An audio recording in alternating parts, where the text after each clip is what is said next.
Parada ng mahigit 20 nagagandahang float sa Lucena City, Quezon, dinagsa ng mga residente at bisita. Street dance competition highlights sa pagdiriwang ng kapistahan ng lalawigan. Tunghayan yan sa report ni Paul Hernandez.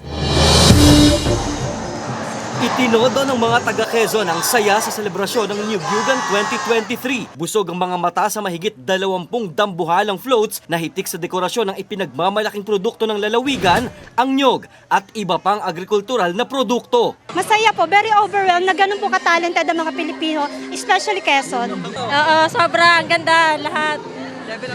Sobra. Level up lahat. Dumagundong ang ingay nang humataw sa sayaw ang mga street dancers.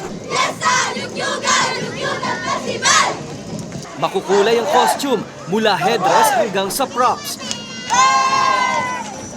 Crowd favorite ang grupong ito, tema ang kultura ng katutubong Aita. Ang isang grupo may bitbit pang papag at bilao.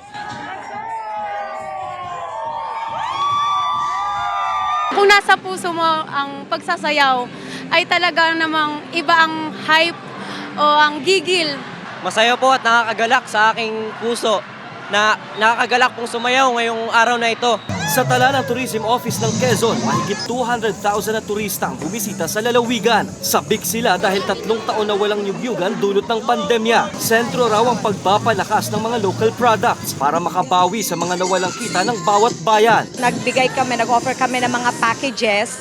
So yung mga agritourism sites registered by the ATI under DA, ito yung pinromote namin. So nakapartner kami sa mga private operators para matulungan namin sila na makabangon. Ang dapat ipakita, totoong Quezonian culture. How did we do that, sir? The Tagayan ritual, the different festivals of each municipalities. Bukod sa sightseeing sa Nyugyugan Grand Parade, patok ang tour sa mga agritourism booth. Kultura at talento naman ang bida sa visual art exhibit ng mga local artist.